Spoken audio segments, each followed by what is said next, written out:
بسم الله الرحمن الرحيم إن الحمد لله نحمده ونستعينه ونستهديه ونستغفره ونعوذ بالله من شرور أنفسنا ومن سيئات أعمالنا من يهده الله فلا مضل له ومن يضلل فلا هادي له وأشهد أن لا إله إلا الله وحده لا شريك له وأشهد أن محمدا عبده ورسوله أرسله بالحق بشيرا ونذيرا بين يدي الساعة من يطع الله ورسوله فقد رشد ومن يعص الله ورسوله فلا يضر إلا نفسه ولا يضر الله شيئا يا أيها الذين آمنوا اتقوا الله حق تقاته ولا تموتن إلا وأنتم مسلمون يا أيها الناس اتقوا ربكم الذي خلقكم من نفس واحدة وخلق منها زوجها وبث منهما رجالا كثيرا ونساء واتقوا الله الذي تساءلون به والأرحام إن الله كان عليكم رقيبا يا أيها الذين آمنوا اتقوا الله وقولوا قولا سديدا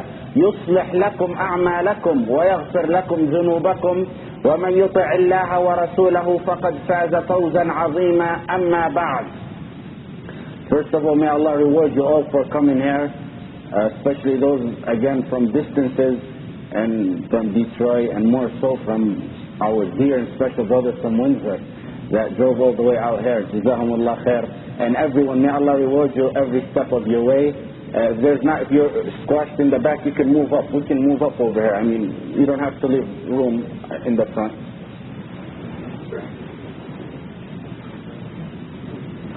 Also, may Allah reward those brothers who organized and publicized about this event and those who made the banners. And you see that banner by Muhammad Shaykh. Jazakumullah khair for that. As you see, the topic is the first of a series that we will be having, inshallah, throughout this vacation. As the people are committing sins, inshallah, we're gathered here to shower away our sins. As they're gathered to celebrate that which Allah prohibited, we're gathered here to wash away our sins. And that's how the true believers are. The angels are making istighfar for you. What more do you want? Since you left your house, the angels are making istighfar for you. The ants in the ground are making istighfar for you. The whales in the ocean are making istighfar for you. Why? Because you all came here for no other purpose than to learn Islam. We ask Allah that as we met here today, we meet on in the judgment day in the peak of heaven, inshallah. The topic today, the first of a series, is the heroes of Islam, or men with legacies. If you recall, we had a seminar some time ago about women with legacies.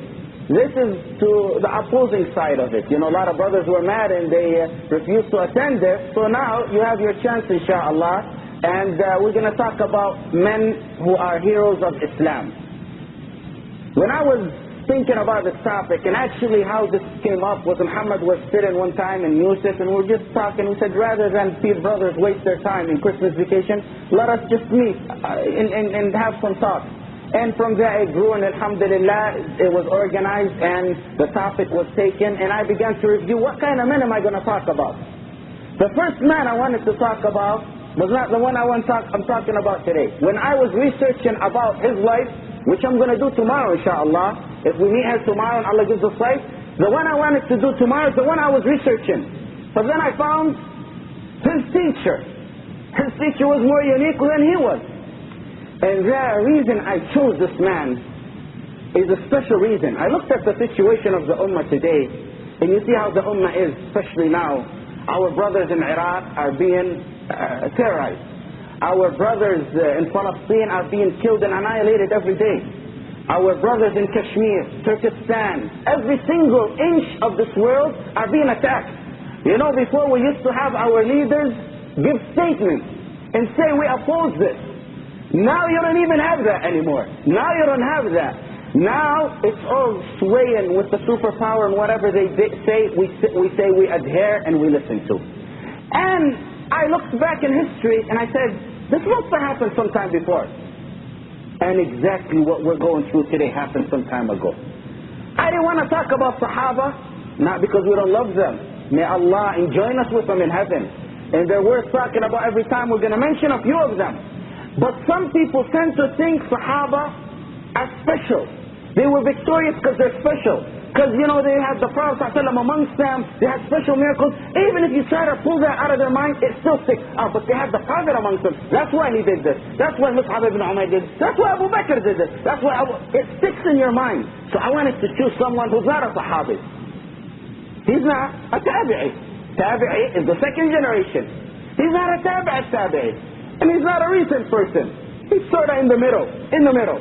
And I want you to think with me good. Who is it? Yes. How did you know?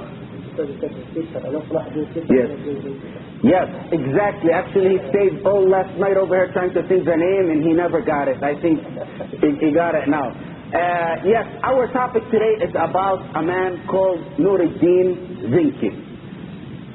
Before I tell you about this man, we're not going to talk only about heroes who fought battles in this series. We're going to talk about men who were heroes in knowledge, men who were heroes in reviving the Aqeedah of Islam. Today's topic is going to be about a hero who probably had it all. And when I talk about this man, I want all of you to be this man. I want all of us to be. It's enough that we have what we're going through today. We want to be like this man in order for us to revive the ummah and get it out of this gutter that it's in. Before I begin, I want to give you, alaykum salam wa rahmatullah. Before I begin, I want to give you a poem that was said by two people. There was a man called Al-Fudayl ibn Iyad, Abdul Malik ibn al-Mubarak. Abdul Malik ibn al-Mubarak was a man who was always in the battlefield. Always, from battlefield to battlefield. He had a buddy in his time, scholars, high people. Everyone knows these people. Al-Fudayl ibn Iyad. And he was trying to tell his buddy Al-Fudayl ibn Iyad, who Al-Fudayl ibn Iyad was a worshipper. He was a mujahid, but more into worshiping. Abdullah ibn al-Mubarak was more into the battlefield. So one time he went into the battlefield, Abdullah ibn al-Mubarak, and he sent his buddy a letter. And he told him, this man was called not Al-Fudayl ibn Iyad, but rather Abid al-Haramain. Abid al-Haramain means he worshipped so much that the two holy shrines, Mecca and Medina, are known to him that he always used to be in them worshipping Allah. He said, Ya Abid al-Haramain, law absartana, la'alimta annaka fil ibadati tal'abu. If you see what we're doing, Abid al-Haramain, you're over there worshipping in the haram. If you see what we're doing, you think that worshiping you're doing is just a mere joke. من كان يخضب خده بدموعه فنحورنا بدمائنا تتخضب. If you shed tears on your cheek, we shed blood on our chest. أو كان يتعب خيله في باطل فخيولنا يوم الصبيحة تتعب. Our horses, you take your horses, you go shopping, you do things for your family, you go to the masjid. We take our horses to raise the word of La ilaha illallah on top of the earth. Rihul abiri lakum. The smell of musk, we put cologne on. That's what we smell, we enjoy our life. Rihul abiri lakum. ورحن وهج الصنادق والتراب الأحمر. Meaning that dirt that we smell when the horses are kicking on the earth, that's what we smell when you're out there smelling the musk and the beautiful colognes of the place, but we enjoy that more. And then he said, Allah told us, long form, I'm going to summarize it for you so we can get on our topic. He said, Allah told us something decisive, and Allah and His Messenger never lied. He who smells the dust in the battlefield for the sake of Allah will never smell the smoke of hellfire. He, the one who said the martyrs will never die, and then he put at the end, وَلَا تَحْسَبَنَّ الَّذِينَ قُتِلُوا فِي سَبِيلِ اللَّهِ أَمْوَاتًا بَلْ أَحْيَاءٌ عِنْدَ رَبِّهِمْ يُرْزَقُونَ. When Al-Fudayl ibn Iyad heard that, the Abid, he began to cry and cry, meaning that's right, what he's saying is right. They smell the musk, we smell the musk. They go and smell the dust of the camels. We sit amongst our family shopping and taking our cars to it may be halal places. They use their horses and their cars to raise the flag of La ilaha illallah. What a difference. That's a sample between a worshipper and one who is knowledgeable and he fights for the sake of Allah. Our topic today is about Nourideen Mahmud, the son of Ahmad al-Zinki. Who is this man? When was he born? The reason I chose him again is in his time, he was facing the Crusaders. The Crusaders. Number one, he was facing in his time the Romans, a superpower. He was facing in his time hypocrites, Muslim leaders who are hypocrites, just like our leaders today, who even used to give parts of their land to the Romans and the Crusaders just to leave them in power, or to give them a small part of the land. Just like us today, identical. Crusaders, Romans. In addition to the Romans, he was facing the Muslim hypocrites. Not only that, he was facing, just like we face those deviant cults that we have today, those companion cursors, those Fatimiyin, Ubaydiyin, the Shia. He was facing those who were trying to spread their evil beliefs. They had one of their powerfulest nations that they ever had in their life in Egypt. This was in 511 after the death of the Prophet Muhammad sallallahu alaihi wasallam. He's born. His father is a governor of Halab. Halab. What's Halab? Probably smaller than Dearborn. Smaller than Dearborn. It's as though, you know how back then it was, we say we have 26 Arabic countries or 36 Muslim countries or whatever it may be. That's not a lot. We had more back then. You know, every little town was divided into, like Dearborn would be a few blocks would be for this king. Next, Muslim king. Next, a few towns, another Muslim king. And that's why the poet said about him, ألقاب مملكة في غير محلها. You give them these names that they don't deserve. Kalhirri, like a little cat that claims it's a lion. Kalhirri يحكي انتفاخا صولة الأسد. Like a little tiny cat trying to tell you. You know why? Because when you used to hear their names, it's Al-Sultan, Al-Malik, Al-Khalifa. You have to go through Allah Al-Azim about 7 or 8 lines before you read his name, the leader. His town was a few blocks long. That's how it was. So Ahmad's father, Nourideen's father is Ahmad. He was in charge of Halab, but he was a righteous man. He fought the Crusaders, and he wasn't victorious over them very much, but he did try to stop them, and he raised his son very well. A hero can only raise a hero. A coward raises a coward. There's exceptions, but this is the general rule. This hero raised his son. I want you to pay. I'm not talking about these stories so we can listen to them and enjoy ourselves listening to them only. No. Yes, alhamdulillah, we enjoy our history. We get out of this misery we're in to this bright path that we had and enjoy ourselves. Yes. However, we need to apply that on ourselves. Every one of you got to be a Nourideen. Every one of you got to be a Nourideen in his house. Everyone got to be a Nourideen in his community. Everyone got to be a Nourideen to raise the flag of La ilaha illallah on this earth. That's what you were brought on this earth for. We weren't brought on this earth to make them cars or be engineers. Although education is very good and necessary, but that's not our purpose in life. Our purpose in life is to spread the word of La ilaha illallah throughout this globe. So his father raised him young. How did he raise him? The first thing he started with him is knowledge. Knowledge, the halakat we have, the fiqh, tawheed, tafsir.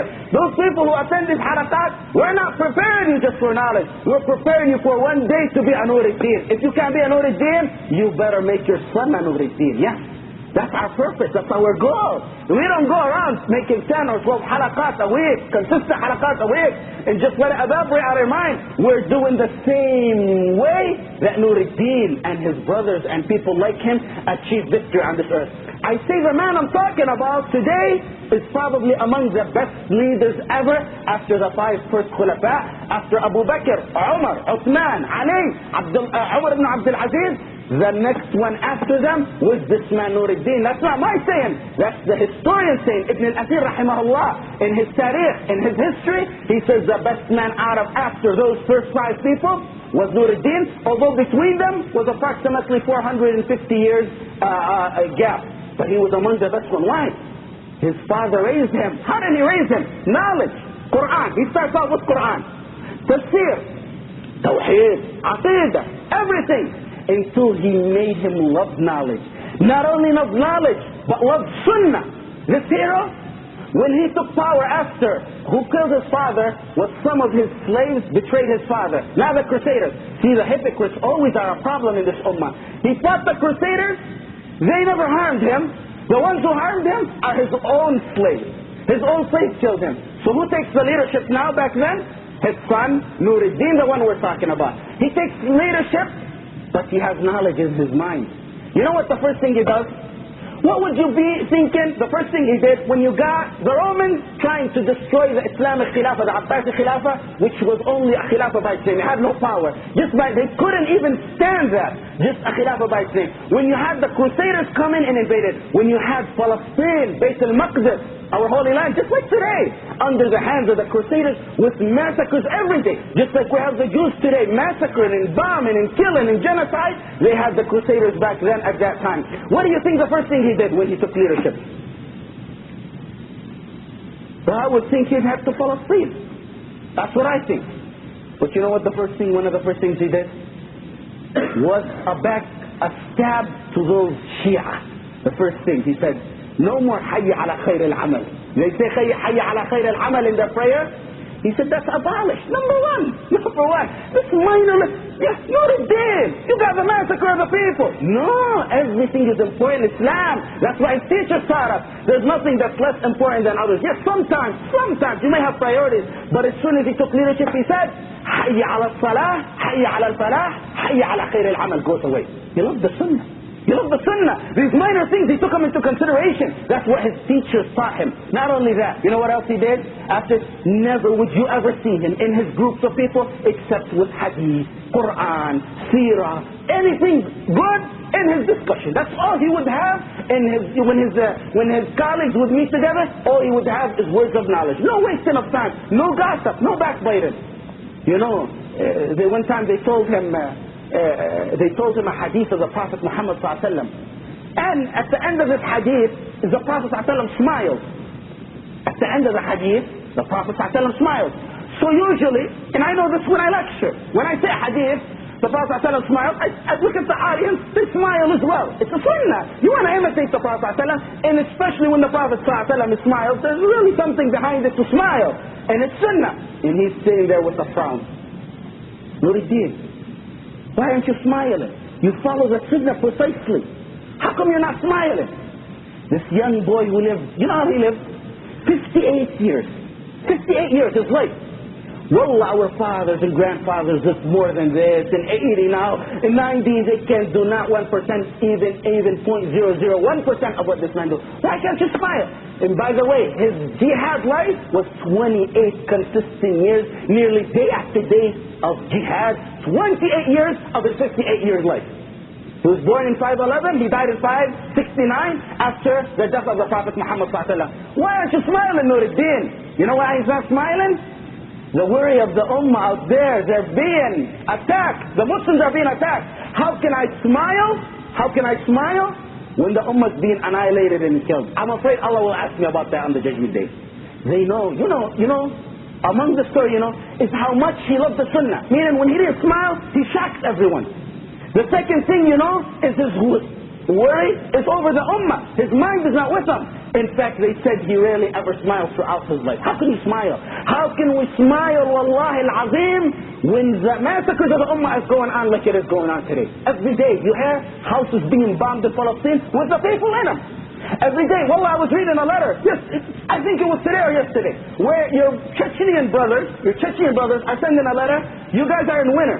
Look at you, all of you wearing jackets. You put your jackets over there. You wear socks. You close the door real quick when you come in. It's closed and we have the heat.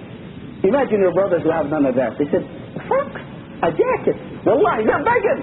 They're begging. They don't have none of that. And how could we smile? How could we happy when this is our brothers? Nourideen, it was instilled in his heart. How could I do that? How could I smile when my brother's over there with nothing to cover his shoes or cover his body, or the sky is the ceiling? How could I do that? So Nourideen refused to smile. You know how strict he was in sunnah? You say this hero that I'm going to tell you what he did. This hero, he heard that the Prophet ﷺ used to put his sword in a unique way, around his chest and around his stomach. In a unique way that they used to do back then. The way he used to do it, and his army used to do it, was different. He heard it in a discussion in his house. Who said it's a sunnah? It's a sunnah of aada. If you want to imitate the Prophet because you love him, you can ajr for that. But it's not a sunnah, of ibadah. So, as soon as he heard the hadith, he changed his sword on the spot in order the whole army. All the army, change your sword. You see that little tiny sunnah? But see what that little tiny sunnah is going to make of this man. Those little tiny things, the smile, the hadith, the hayya ala salah, hayya ala falah, what it made out of this hero, because his father taught him knowledge as a young boy. He raised him as a young boy with knowledge. And he made him a hero. That the word, I say, wallahi, I read the books from the time of Nourideen till now. 1,000 years almost 1,000 years. Bring me someone like him. Even his students, and I tell you, heroes only bring heroes. His students is Salahuddin al-Ayyubi. I was looking for Salahuddin al-Ayyubi's history, looking in the volumes of books, when I fell upon his teacher. Who knows Nourideen? Who knows Nourideen? Rarely anyone knows him. But he's a hero. This man should be someone you look up to. These are the people we look up to. These are the people we follow in their footsteps. What did he do? Let's talk about his heroism. How heroic he was. He used to go as a leader. As a leader, you don't have to fight. And usually leaders don't fight. They're commanders. They direct and they set. No, when it was his turn, he was in the front lines of the battlefield every single time. Every single battlefield, he was in the front lines of it. Not only that, when his father taught him knowledge, he didn't just teach him knowledge. You know what he taught him with knowledge? Physical strength. He was so physically strong that he takes the size of two. If they take 2 bags on their back, 2 bags, he carries 4. They carry 4, he carry 8. He carries the double of a normal person, and he's the leader. He doesn't have to. When they told him, you know, they found him crying one time. Nourideen, why are you crying? He said, they attempted to kill me so many times and they couldn't kill me. He's crying. Why are you crying? So, yeah, that's good. You know, I'd be happy. I got along the life. He said, that means that Allah doesn't like me because He didn't choose me as to be a martyr. You see that? You see how his father raised him? Allah doesn't like me because when they told him, Nourideen, rest. Nourideen Mahmoud is his name. Rest. You shouldn't be fighting with us. You know, if they kill you, it's a defeat for this ummah. We may be down, and we may be nothing without you. He looked at him. He said, you guys have no... He's talking to scholars. He only kept around in scholars, not bums. He looked around and said, you guys got no manners with Allah? You guys got no manners with Allah? He said, why? He said, who's Mahmoud? Who's Mahmoud? Who's Nourideen? How does Allah save Islam before Nourideen? He will save it without Nourideen. Nourideen is nothing. Look how humble he was to Allah. When he fought battles, his strength was that his speed on a horse when they attacked him. They attacked him one time when he was in a, you know, back then, you know, if you were in my Sirah classes, how was the battle? Someone tell me from my Sirah classes, how did I always, all the battles we took, how were they? How were they? Geographically, how did they fight? 5. Divided into 5 groups. Front, behind, right wing, left wing, center. Always like that. But when this man came, it was something in Arabic called al-qila'. If you've been to Arabic countries, they still have them today. These are high areas which are very secluded.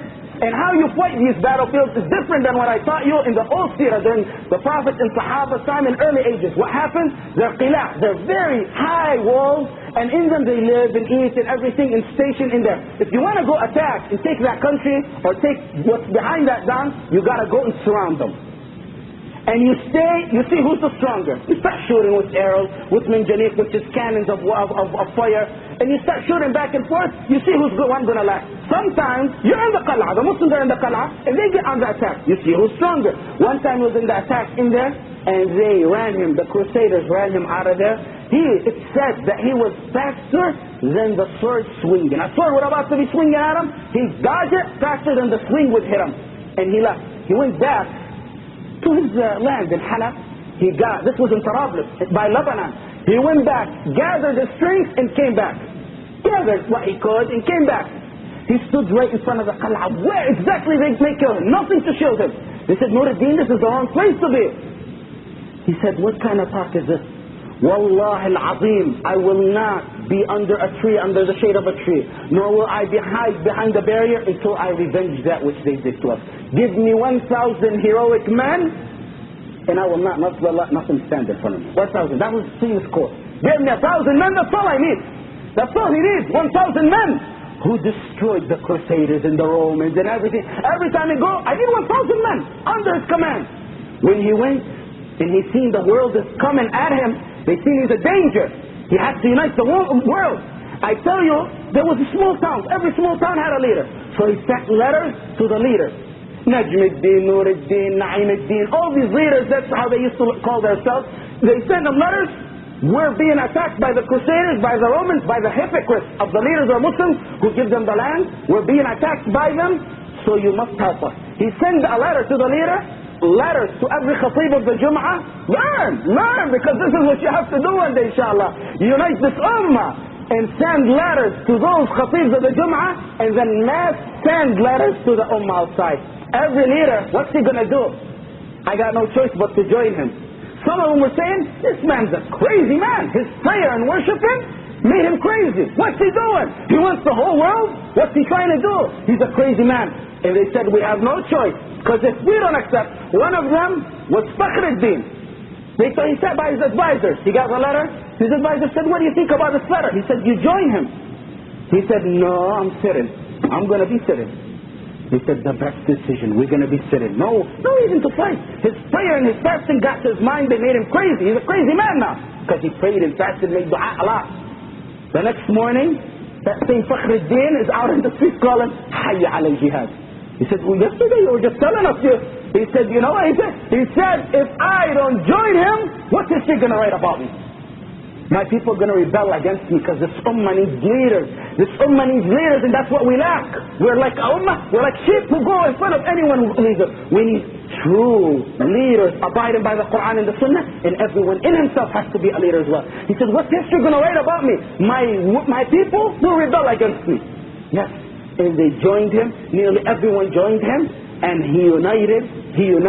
Most of the, as you're going to see at the end, how much he united. Small little town, Halab he started off with, nearly half of the Arabic world, or more than the Arabic world, belonged under his control. He united him. And then he went. Some of the stories that they had, one time he was fighting, and on the first line next to him is a man. An arrow gets in his eye. He looks at him. He says, brother, wallahi, the man is worried about his eye. He said, wallahi, if you know what Allah saves you of ajr, you'd wish the other one goes out as well. The man took the arrow out of his eye and went on and fought it. He went one time, and he has behind him a man, is the son of a leader called Naimuddin. Naimuddin was a hypocrite. He was a hypocrite. When the Crusaders came to him, he said, take my land, use it as you wish. Just like Saudi Arabia today, just like Kuwait today, just like they do today. Use our lands as you wish. Bases. Kill the Muslims. Hypocrites. These are like Naimuddin. When he came, he gave him the land to the Crusaders, and he said, use it as you wish. They used it. Now, he's coming after the Nourideen to take it over. And you know who has behind him? After they won and took it over again, he looks behind him, and he has his son, the leader's son. He said, thank Allah, you have two blessings. We all have one blessing, you have two. Two blessings. One is that we're all victorious. That's our blessing. Your blessing is that man you saved from hellfire, your own father. You may be less than that what she's going through in hellfire. He took down 50 of the biggest qal'as, big strongholds. I mean, if you've been to the Arabic world, there still remains of them. They're so huge, so well mounted, so well secured. He took 50, one after the other, one after the other. When he got to some areas like Sham, he surrounded Sham. Sham is pretty big. And first time it didn't work out. Second time, didn't work out. First time the leader said, I'm going to give up and work with you. I'll be side by side. And they went and fought the Romans together. He had from Turkey all the way to Yemen. From Turkey to Yemen. He started with Halab. He had from Turkey to Yemen. From Egypt to Iraq. From Egypt to Iraq, from Turkey to Yemen, under his control. Yes, this is the hero we're talking about today. But this is not only aspect of his life. Was he only a hero? Was he only knowledgeable? He spread justice throughout his country. He gave the scholars salaries just so they can sit and teach people. He took care of the orphans. He took care of the widows. Anything that was needed, he took. One time they told him, Nourideen, your army's getting big. You need to pay for it, you know. You need to finance it more. Otherwise the army's not going to work. He said, where do you want me to get the money from? There's no money. There's no wealth. They said, you know those people you pay? The orphans, the widows, the poor people? Just take a little bit of their salary and give it to your soldiers. He says, no way. No way, wallahi, that will never happen. Why? Look at this unique statement and tell me what it means. He said, their arrows never miss. They fight when I'm not there. Your arrows miss sometimes. Your arrows miss sometimes. And you only fight when I'm around you. What does he mean by this statement? What does he mean? doesn't need a genius. He said, their arrows don't miss. They fight when I'm not around. Your arrows miss sometimes, and you only fight when I'm around you. He means their dua.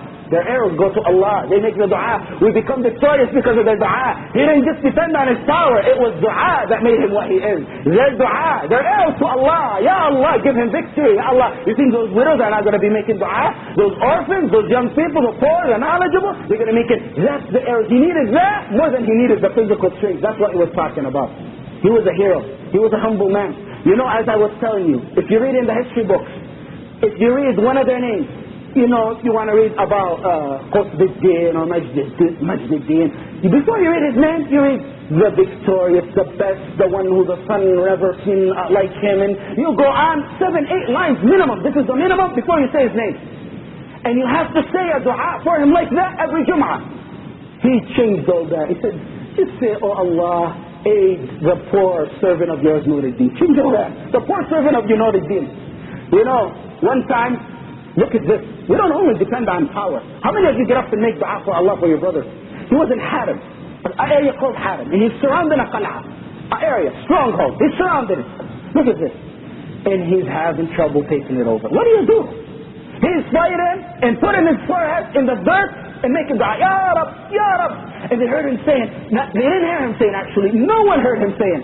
He was saying in his dua, and I'll tell you later how they found out. He was saying, Ya Rab, they're your slaves and they're your loyalty. They're the ones who loyal you. They're your slaves and they're your enemies. Ya Allah, give victory of those slaves who are your loyalties over your slaves who are your enemies. Ya Allah, Ya Allah, don't destroy us for the sins of Nourideen. Ya Allah, Nourideen is a mere dog. He's being humble to Allah. Nourideen is a mere dog. Ya Allah, forgive us and don't take my ummah because of my personal sins. And they go. And he keeps making dua and crying and making dua. They're having trouble taking this Haram down. You know what happens? The next day, one of his advisor scholars says, I've seen a dream. And he goes to him. In the dream, what he's seeing, wallah, these are authentic stories, not something made up. Authentic books. Ibn al-Athir writes a lot about him because this man's so unique. This man is forgotten of our minds, but we must revive his name. You know, he goes, the advisor, the scholar said, I seen in my dream, and what he had seen in his dream was a group of people came, commanders and very nice looking man and very, Islamically righteous man. And one of their leaders, their best looking leader, came up to him and said, within one night you're going to take Haram down. And he left. He said, but who are you? And what's the proof that we're going to take Haram down? He said, your commander made the dua I mentioned. He said in his dua, oh Allah, give aid to your servants who are your loyalties over your servants who are your enemies, and don't take us by the sin of your dog Nourideen. He calls himself a dog to Allah, humble to Allah. Don't take us by the sin of Nourideen. And he left the man. He said, come back. Who are you? One of those people behind him said, you don't know who that is? Who was that? Who was that, guys? That's the Prophet Muhammad sallallahu alaihi wasallam. He said, you don't know who that is? That's the Prophet Muhammad sallallahu alaihi wasallam. And as you know, when you see the Prophet in your dream and he resembles the Prophet, you have to resemble the Prophet. You can't have a guy without a beard saying that's the Prophet, That's not going to work like that, no. But if you have someone who resembles him, yes, that means he's the Prophet. If you see someone who's blonde hair and he tells you I'm the Prophet, that's not the Prophet. That's not the Prophet. But if you see him and overall the characteristics of what's in your dream applies to that, the authentic hadith we know, that means what you seen was 100% the Prophet. 100% the Prophet. So he seen the Prophet and he went. And he was stunned at this dream. He wakes up the next morning and he's looking for Nourideen. Where's Nourideen? Praying. Always praying, Nourideen. And he waited until Nourideen was done. So Nourideen told him, and he said, Nourideen, are you done? He said, yes. He said, I had a dream, I want to tell you. And he told him the dream. He said, what's the sign? So that scholar, in respect to he didn't hear the dua before, but in respect to Nourideen, what did he take out? The dog. How could you call your leader, the Nourideen, the great general, the dog? So he told him, the proof that he's right is you must have said this dua. And he took out the word dog. He said, no, I didn't say that dua. Say the whole dua again, exactly like he said it to you. He put the dog back to show it exactly. He said, yes, inshallah, we're going to be victorious. Maghrib time, they conquered Harib. To Allah. Yes, this is a pious man. This is a man who controlled most of the world. He controlled most of the world, yet his family had nothing to eat. This is a lesson to our women. One time his wife said, we need something. We need food. We need to be luxurious. His face turned pale when his wife said that. His face turned pale and said, where do you want me to get this for you? Where do you want me to get this? This is a man who controls the world and he doesn't got nothing at home. Where do you want me to get this for you? I got 3 stores in Damascus, in Halab. I got 3 stores in Halab. They went to the store. He said, take them all. They're for you, for his wife. Just leave me alone. I'm on a mission. I'm on a mission. And this is a lesson for the women to learn. He said, I'm on a mission. How much did the 3 stores bring him a month? 20 dinars, which is at that time nothing. Like a few cents pocket change in your money. That's all his wealth was. His personal wealth. If he wanted to take the world like his colleagues did, everyone a small land and he's rich off of it. But no, this man had a worry, which was to give victory to this ummah. Look at this unique dream. To show you how pious is, look at this unique dream. He had a dream once, and again it was the Prophet Muhammad ﷺ. And the Prophet ﷺ said, rescue me from those 2 blind people. Rescue me from those 2 blind people. Rescue me from those 2 blind people 3 times. The Prophet ﷺ tell him. You know what he wakes up and does? As soon as he wakes up, he asks the scholars around him. Always the scholars. Always the knowledgeable. That's how his father trained him. What do you think about it? They said it's something in Medina. You have to go to Medina. What does he do? I told you, it's 1,000 men. 1,000 men, come on, we gotta go. Let's do the Prophet Muhammad ﷺ. He goes to Medina, he takes wealth, and he goes in Medina, he says, anyone who needs wealth, come on, we're gonna give you wealth, you know, we're gonna give you charity. Everyone comes, except 2 people, blind people. They claim to be Muslim, they lived in an area in Medina where the family of Umar ibn Khattab lived. Bani Umar ibn Khattab, they lived over there, they lived amongst them. Everyone went to get from the donation because they were poor, except these 2 people. He was persistent. Bring me those 2 people. And they bring those 2 people. And he sits and investigates. And what are you doing here? Where did you come from? Are you Muslim? Yes, we're Muslim. And he goes on and talking. It's found out that these 2 men are from Spain, coming to take the Prophet ﷺ out of his grave and steal him and go back in Spain. And he takes them, and right next to the Prophet ﷺ's grave, he rescues the Prophet. He chops their necks off. Yes, he rescued the Prophet. This is not a lie. This is a real story. In fact, you know, a side story that doesn't concern Nourideen. When my father was in Medina studying, this was about maybe 25 years ago, the people of Medina had a similar dream. Similar dream where the Prophet ﷺ was saying, you know, rescue me or save me from that which is coming. If something bad is coming at him. And what it was waste from the floods of Medina under the ground where the Prophet ﷺ moving in to take away near the Prophet ﷺ and Abu Bakr and Umar. They found that out, so they dug around the Prophet ﷺ and Abu Bakr. This is recently, maybe 25 years or so ago. All them people of Medina all know this, because it wasn't 1 or 2, it was tens of people who had it. So they went and rescued it. They didn't dig up the Prophet ﷺ's grave, but they dug around it and around Abu Bakr and Umar, and they sealed it with huge cement and I don't know what else to seclude it from any water or any danger to the Prophet Muhammad ﷺ. Yeah, the only honorable people see this kind. How many of you seen the Prophet in your dream? You have to see the Prophet in your dream. Why?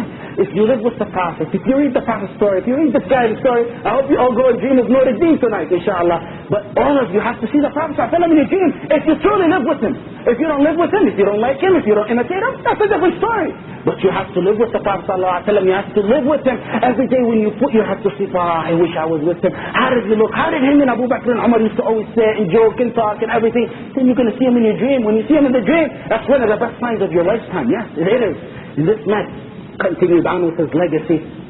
And one of the secrets behind this man, I said knowledge. He was heroic physically.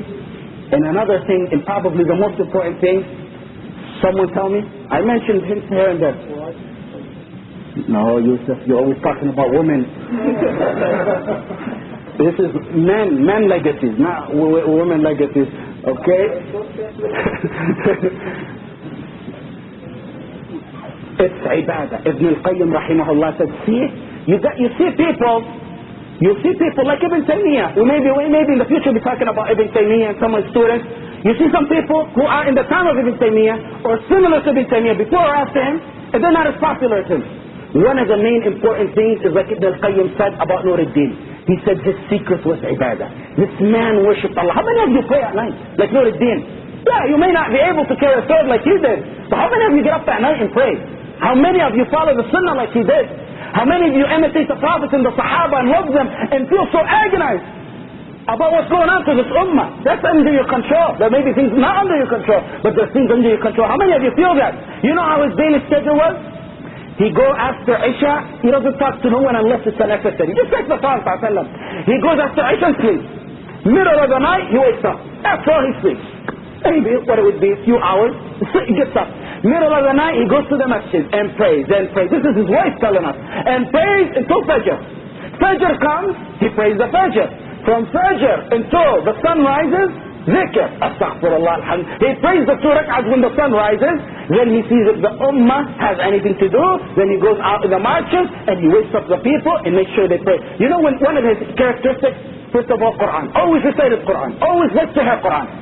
One of his, I'm not making, this is in his characteristic. This is what made him a hero. This is what you could do to make you a hero. Zikr. Always zikr. Alhamdulillah, astaghfirullah. Wallahi, one of the things mentioned about him is something probably some people, you know, were probably upset when I said keep praying Taraweeh and come to Taraweeh. One of his characteristics is he never missed Taraweeh ever. Never missed Taraweeh. You know, some people, I was persistent against some people. I said, why are you missing Taraweeh? This is a holy month. If you can't pray at night. One of this giant's characteristics, as they narrate about him, he never missed Taraweeh. What kind of ummah are you? Wallahi, what kind of failures are we if we couldn't pray Taraweeh in Ramadan? We can't pray Taraweeh in Ramadan. We got school, we got this, we got excuses. What kind of failures are this? What kind of cowards is ummah going to bring if you can't pray Taraweeh in Ramadan every night, 30 nights? You missed it. You missed it. Every hasanah was 70 times as much. You missed out on it. We wanted the good for you. We want to see a ummah like Nourideen. Wallahi, that's our goal. We don't want to put no one down. We don't want to put pressure on no one. We want to see heroes like Nourideen. And that's why some people, you know, they get offended or something. Why are you persistent on it? We need people who pray at night, not in Ramadan only, but after Ramadan only. Isn't there in this ummah someone who can make a dua, may Allah destroy the Jews? Isn't there? And Allah's going to respond to him? Isn't there someone going to say, Ya Allah, destroy Sharon and shred him into pieces for what he's doing, that butcher, that terrorist? Isn't there someone in this ummah who could say that? That's not illegal to say that, you know.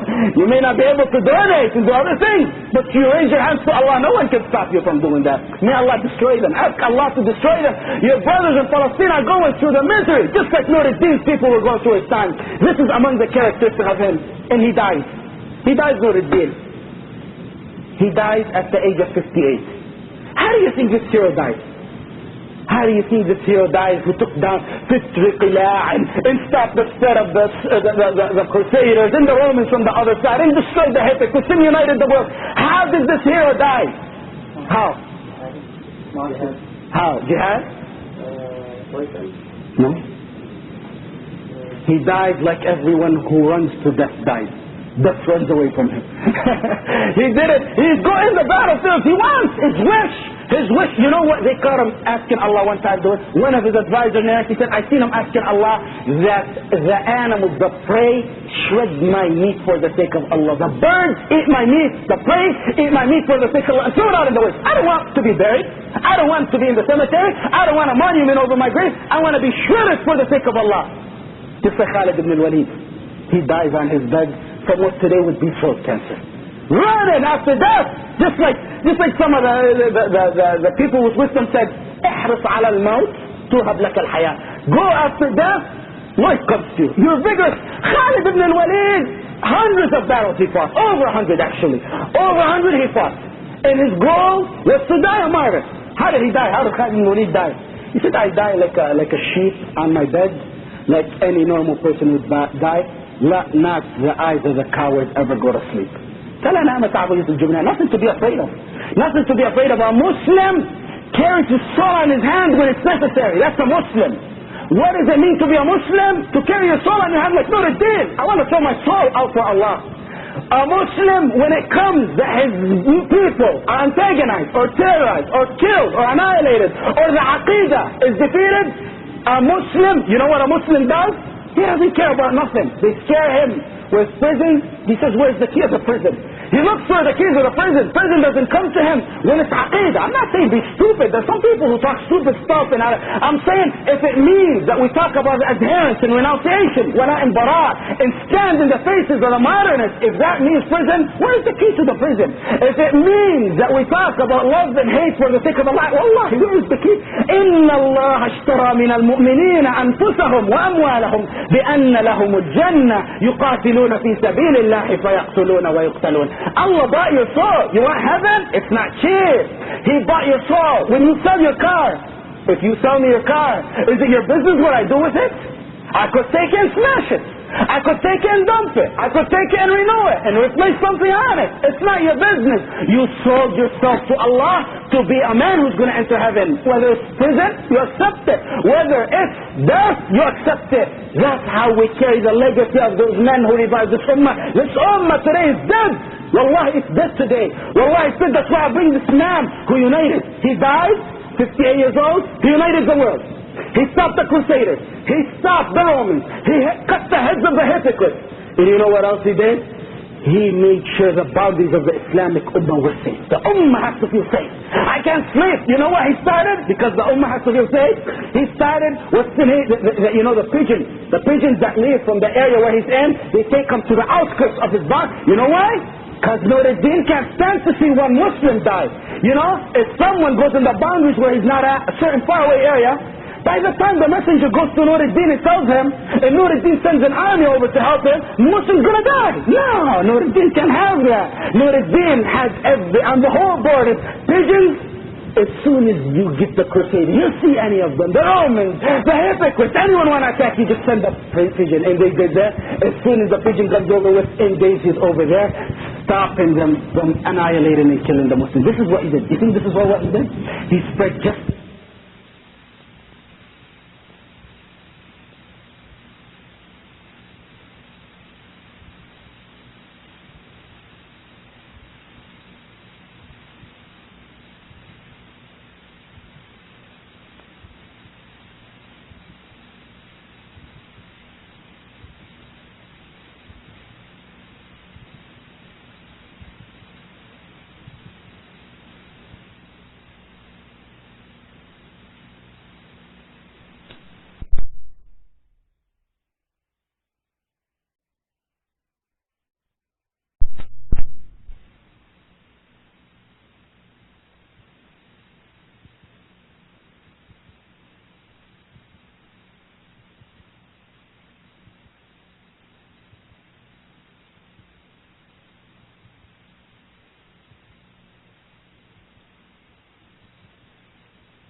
Court.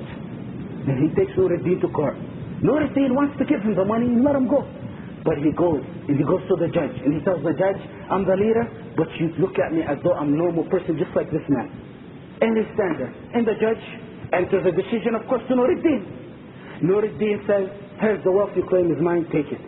They're stunned. The judge said, and the man said, then why'd you bring us to court? He said, I don't want to make I don't want it to be supreme over you or feel that I'm supreme over you to the point that I can't stand next to one of my people in court. And he gives it to him and he goes. That's how they were. Yes, he opened something called Dar al-Adl where a Jew can sue a Muslim can sue a Jew. When it came to messing with the blood of the Muslim, no, I'm going to annihilate him. And you're going to see tomorrow how he raises his best student, Salah ad-Din. No, the blood of the Muslim, as rijaf of the blood of the Muslim is valuable to us. Like the Prophet ﷺ taught us. That's why Ahmad and his son Nourideen and his student Salah ad-Din, a hero, only raises the hero. You know what else he did? One time his wife, and this is a lesson to the sisters, look at the wife behind this man. As Yusuf tried to say, this wife behind this man one time wakes up and she's crying. And why do you think this wife is crying? What do you think? What do you think? She didn't get the dress she wanted. She didn't get the money she wanted. What do you think she started crying for? Someone give me a guess. What did he do?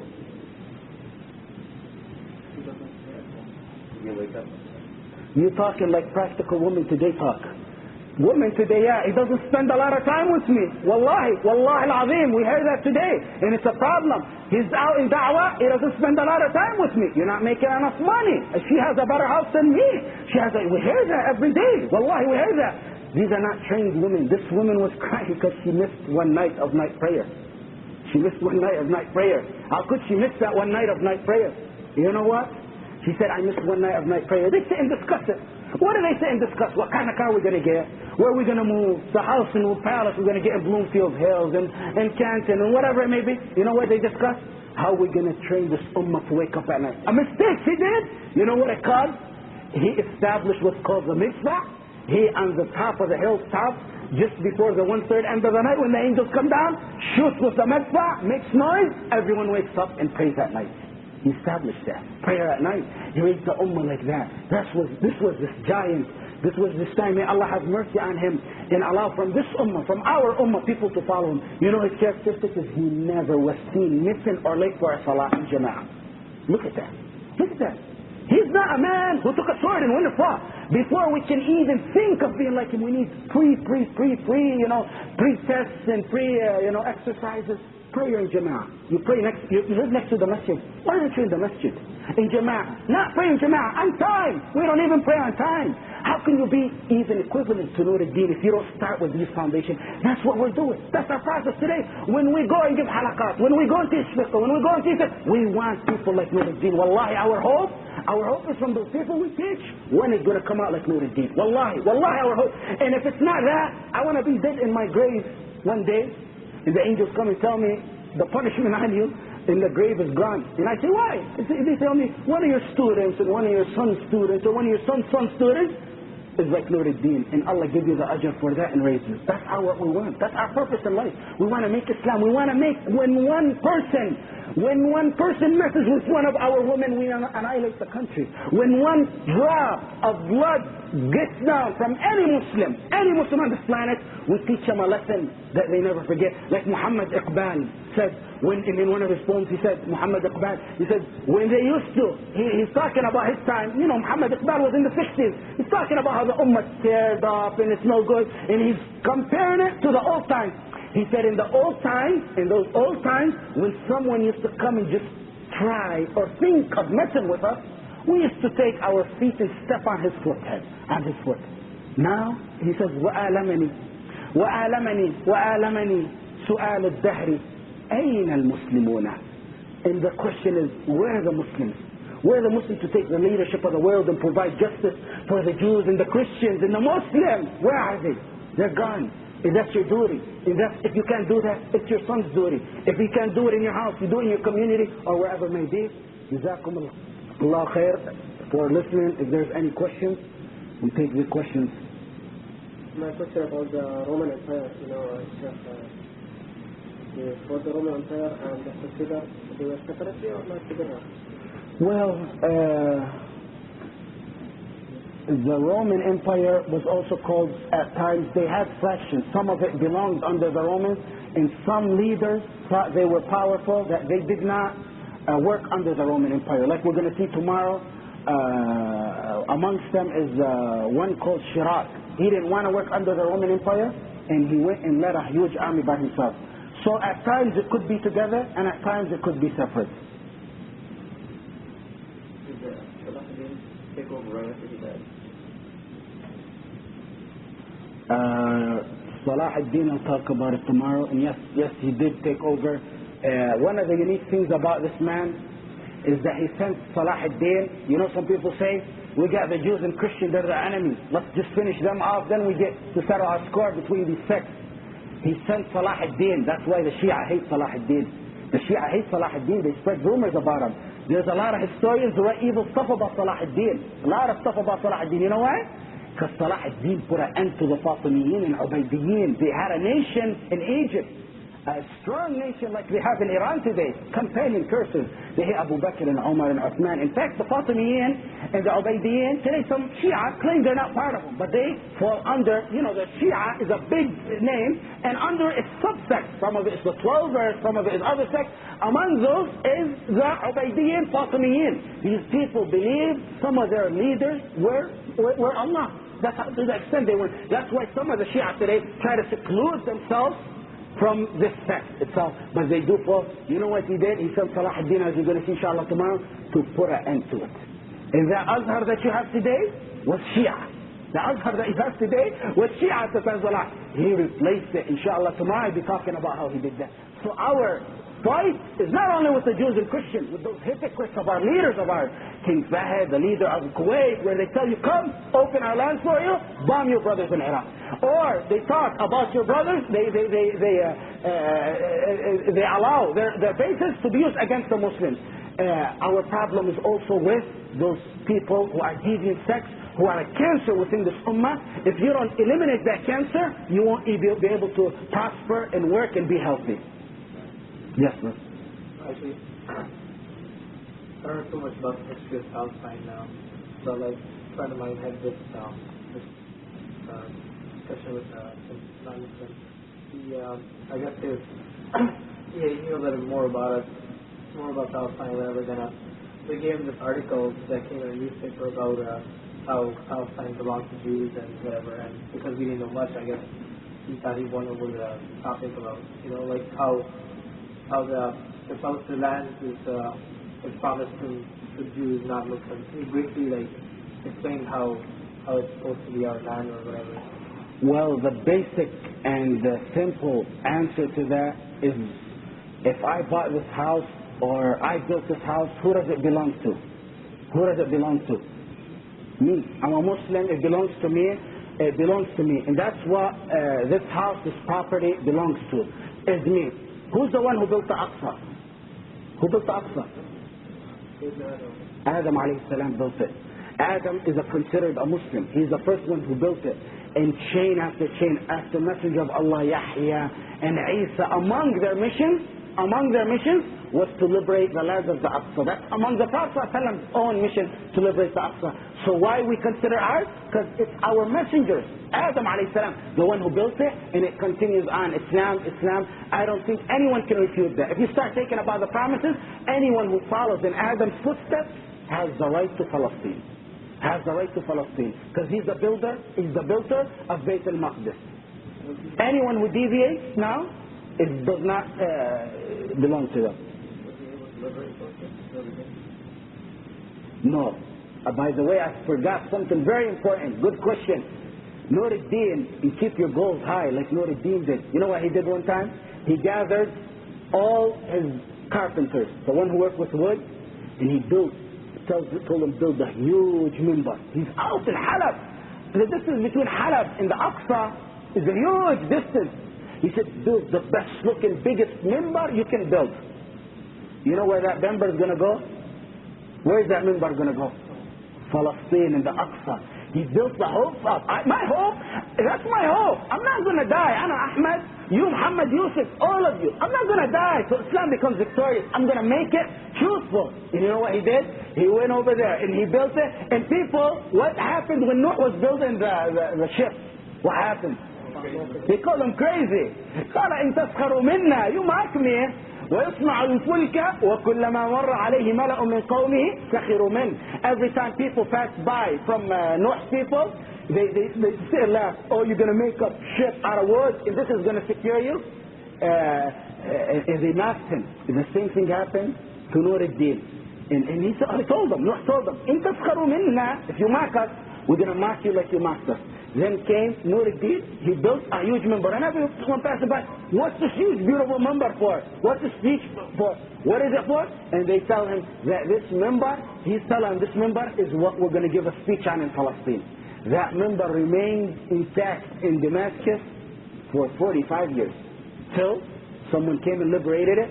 You get that story tomorrow if you're here, inshallah.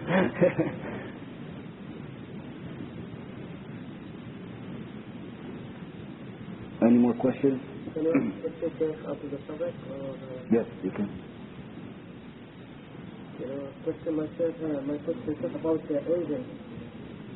Is it true that some of the angels, when Allah, like the question is, when Allah commanded the angels to prostrate to Adam, what was... Lower the heat, Latif, please. Musa, lower the heat, all the way down. هذا آية وإني أعلم ما تبدون وما كنتم تكتمون. Bring the coffee. The angels were hiding something from Allah. How come? I couldn't understand it. What do you mean? You know, when Allah ordered the angels to prostrate to Adam. And then Allah said, إني أعلم ما تبدون وما كنتم تكتمون. So how come the angels hiding something from Allah? How can كيف تكون وأعلم ما تبدون وما تكتمون is a form of conversational form of between Allah and the angels. Just like you find, doesn't mean that Allah didn't know it. Just because that's there doesn't mean Allah didn't know it. If you see some of the hadith where Allah has conversation with angels, He asked some in a hadith, did you take the son of my beloved servant? Isn't that similar to that? He says, didn't you take the son of my beloved servant? They say, yes, Allah, we took your son. When Allah asked, did he know that or no? Did he know that? Form of conversation to show us in the Quran. Doesn't mean he didn't know it. In fact, the hadith, 3 questions. قبضتم حبيب عبدي قبضتم ثمرة فؤاده? They say, yes, we did. Did Allah not know? Yes, of course, you know, but it's form of conversation. Just like the one who gets out of hellfire, the last one to get out of hellfire, and Allah communicates with him. Does Allah not know? Of course Allah knows. However, that's a form of communication between them and Allah to probably most likely teach us. Yes, brother? Who? Go ahead. Is it haram to have pets? No, it's not haram to have pets. What kind of pets? Like dogs. Yeah, that's haram. That's the dog. You shouldn't have a dog, but you could have a cat, you could have a bird, you could have, you shouldn't have a dog or anything that's not pure.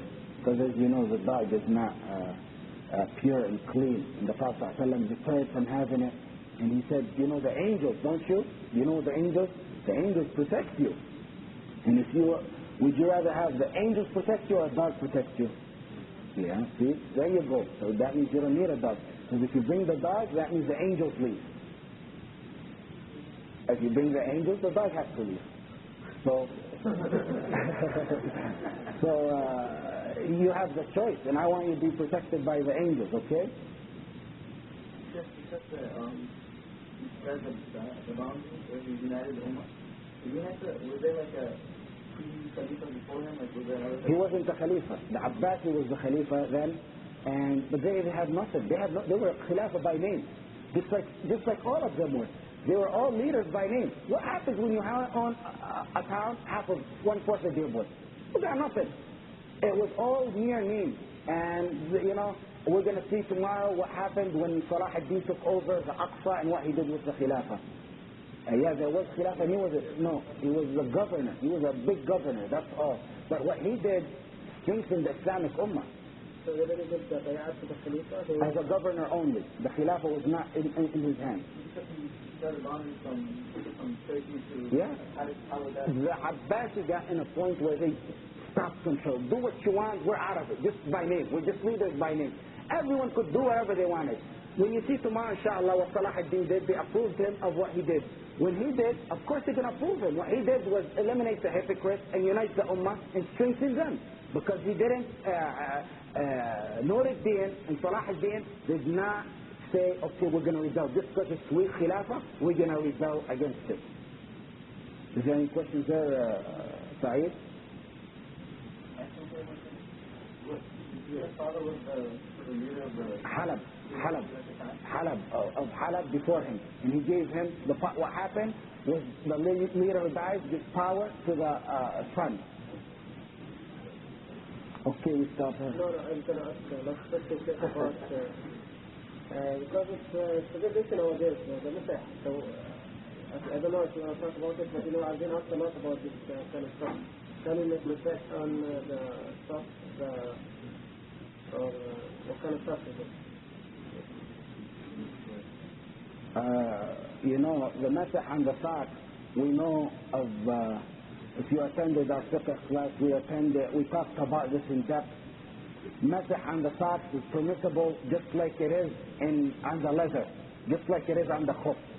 In Arabic, al-jawrab means the sock, al-khuf means the leather. And why it's permissible to wipe on the socks when you make wudu, if you wore them while you're pure, is because, first of all, qiyas. We have something called qiyas.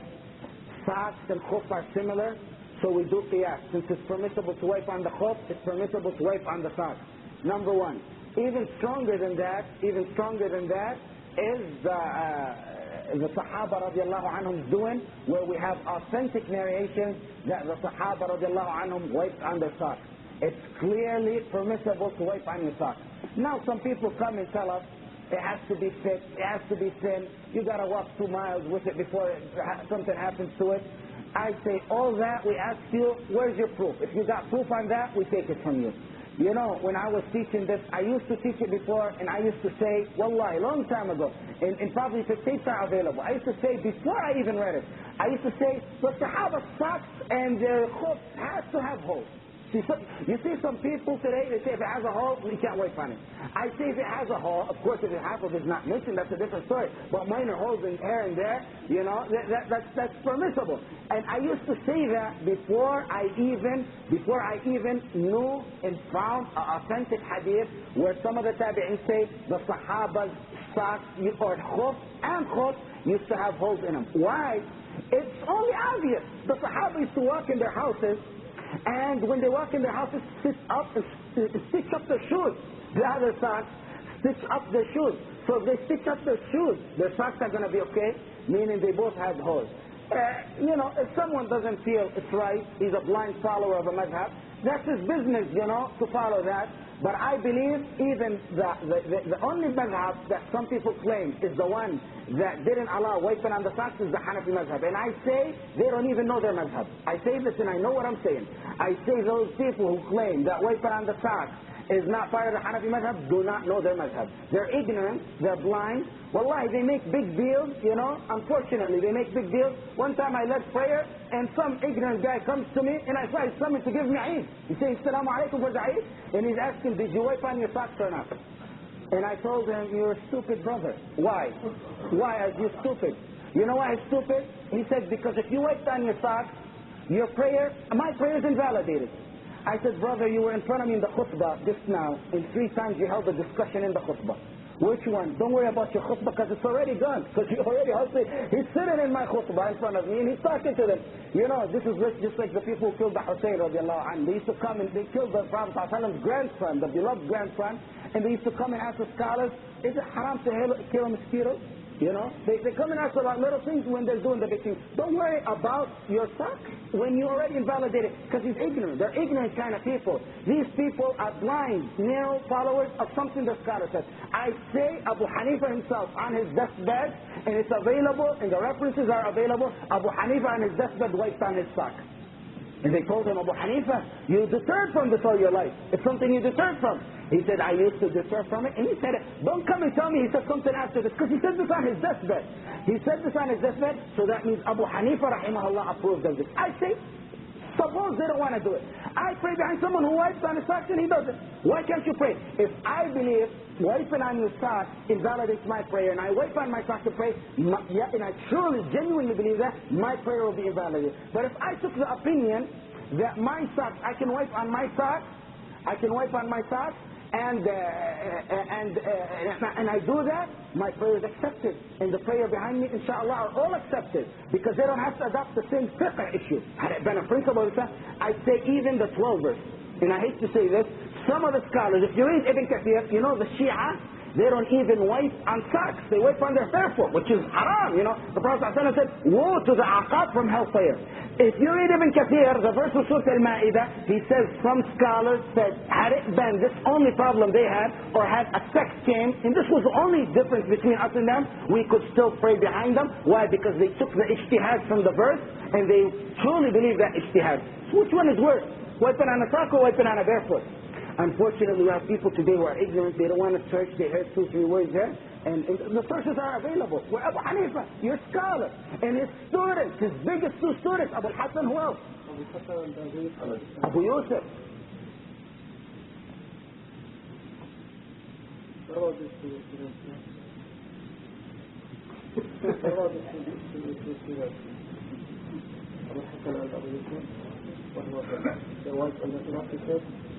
Abu al-Hasan and Abu Yusuf, rahimahumullah, yes, they agreed with their sheikh. They agreed with their sheikh that you wipe on your socks. So can we make a big issue? That's the problem. I said it's okay. Whatever fiqh opinion you adopt, it's fine. But to make it a big issue and start instigating people and do this, we can make it a bigger issue and show you you're stupid, you're ignorant. You don't even know your madhab. You don't know your madhab, your own madhab. And you see that they don't know their madhab. They heard a fatwa by a certain scholar they know. They got this fatwa and they publicize it. Your own Abu Hanifa, who do you like more? Who do you follow? You say you're Hanafi. Who do you follow? Abu Hanifa or a scholar who came in the 20s? And I want to know those Hanafis who claim to be blind followers of Abu Hanifa. His student Muhammad ibn al-Hasan came and he said, his student, does anyone deny Muhammad ibn al-Hasan is his student? He came and he said, 1/3 of my Sheikh's opinions I disagree on. Is Muhammad ibn al-Hasan Hanafi or what? What is he?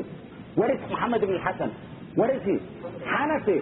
Okay, do you follow now? And 1/3 of it is gone. He adopted his own opinion. 1/3 of his opinion is gone. Do you adopt his opinion, Abu Hanifa or Muhammad? Are you Hanafi A or Hanafi B? Or this is just the first stage. This is the first stage. Muhammad al-Hasan disagreed with Abu Hanifa. Are you Hanafi A, Hanafi B, or Hanafi C? And this is just before Abu Hanifa died. I want to know what kind of Hanafi are you? And the same doesn't apply to Abu Hanifa. Ahmad ibn Hanbal, the same thing. You say I'm Hanbali? Okay, you're Hanbali. So which one of these fractions within the madhab are you? You go in some issues, you find within that madhab dispute. Which one are you? That's why we tell this ummah, follow the dalil, follow the proof, unless you're retarded. If you're retarded, follow the madhab blindly. If you don't have a brain where you can follow the proof of the Quran and the Sunnah, then yes, you are, like a donkey in a stew, you gotta follow exactly what's in front of you. So the way all the big colors, what is the I hate to bring this up, but brothers are instigating this matter, and it needs to be replied at vigorously. I gave a lot of lectures, and I didn't bring this up, but inshallah has to be brought up because people have big mouths, and they're ignorant. I wish they were knowledgeable, and they make it a big issue. You come after the Eid, you think he's coming to congratulate you for the Eid, he asks, did you wipe on your socks? You stupid idiot. What kind of, wallahi al-azim, this is a disgrace. What kind of ummah this is? What kind of ummah this is? Okay, you accept that opinion. I accept this opinion. Can we get along? No. It comes and you gotta do this. Stop it. And this is what caused the deviance in this ummah, the problem. Go to the companion cursors. Go to the deviants, the hypocrite leaders that we have today. Look, go to those we have differences in the principle amongst each other. Okay, I think that's it. There's a question about Khilafah. This whole topic was how to establish Khilafah. I taught you how to establish Khilafah like Nourideen established Khilafah from the beginning to the end.